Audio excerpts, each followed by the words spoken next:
This is an iPhone 5.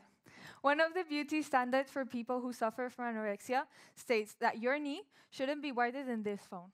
How is this even supposed to work? Hi, I'm Sofia, and today I want to talk about a very common struggle suffered mostly by adolescents. This matter is eating disorders.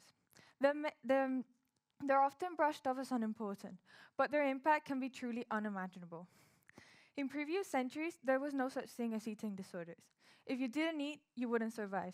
It was clear as that. They first appeared during the 12th, 13th centuries when self-starvation became an act of good faith. This attracted many people who searched for martyrdom or just for a way to express their faith towards God. They're first noted as medical conditions called nervous consumptions. It is not till the 1930s, 40s that they're considered mental conditions, and not till the 1980s that the DSM adds a section on eating disorders. Eating disorders were first mentioned to me when I was at the pool with my friend. She took her phone out and started taking a test on eating disorders as a fun thing to do. Then she started asking me these questions to see if I had any of the symptoms the test mentioned. At the time, I obviously didn't. I was perfect and healthy. I was 6 at this time. What would I possibly have to worry about? Why was someone testing a 6-year-old on eating disorders? This planted a seed in my brain that would grow into a much bigger problem as I would grow older. She then started explaining how some people were full with half a lentil, and some of them just ran on water. Me, looking up to my friend and trying to fit in, became interested in the topic. I obviously didn't know much. There were not many places where I could get this information from. But what I did know was that I had to stop eating. Anyways, I didn't because I was too young, I lived with my parents, and someone would realize something was wrong. Instead, I just became obsessed with the fact that I was fat. I wasn't, but I thought I needed to be skinnier in order to be prettier and to be accepted.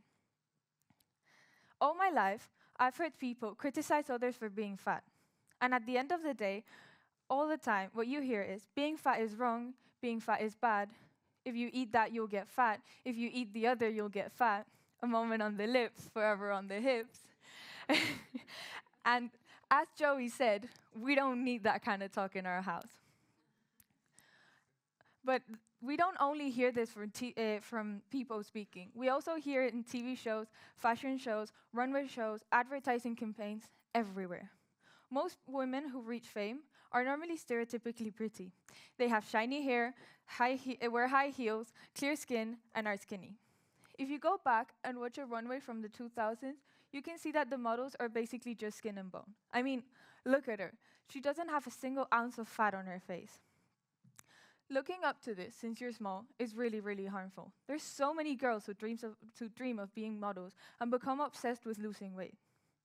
There are also some crazy beauty standards, like your waist not being wider than an A4 sheet, or your phone, or your knee not being wider than an iPhone 5. And I can tell you this, absolutely nobody cares about this. You're not going to choose your friends based on their looks or on their weight. Models are those most affected by this. There's a study by Eating Disorder Hope that states that over 40% of models suffer from eating disorders, and this number is thought to be higher. Absolutely no one is asking the modeling industry to hire people with bodies out of the ordinary. We just want people with normal bodies, whose ribs don't have to perfectly show, or whose thighs fat moves when they run. Someone who's happy, looks healthy, giving a positive message to the world. This does not only happen to women. There's also something really common called the Adonis complex. It gives a name to men's anxiety and their desire to achieve a muscular body. And the fashion industry is not the only responsible for this.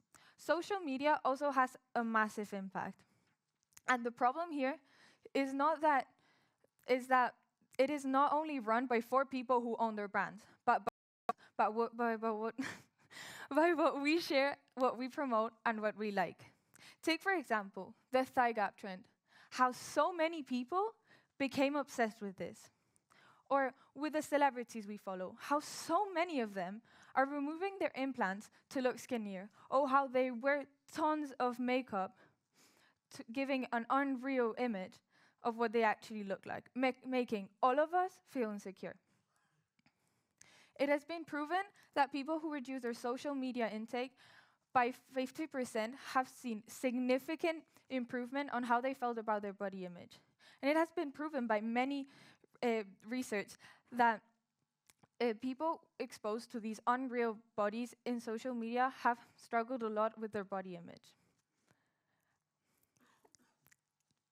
What we can draw from, something really messed up about our society that we don't really mention, we just assume it's the way it is, something called pretty privilege. It is said that people who look stereotypically pretty have lived better and more positive experiences throughout their lives, which makes them more trustworthy. So, well, we can see this in many shows like How I Met Your Mother or Friends Again, when two of the main characters flirt their way out of a speeding ticket. So in social media, pretty privilege is also mentioned a lot. We can see there's people who say that they have been treated badly for not looking stereotypically pretty or for not being skinny. We can also see that people who are pretty or are skinny or have a nice body have many more followers and get many more likes. So what we can draw from this is that pretty privilege does not only feed discrimination, but also unreal beauty standards. And as a society, we must fight for a mindset that values people for their abilities and personality, and not for their looks, that values health over appearance. Thank you.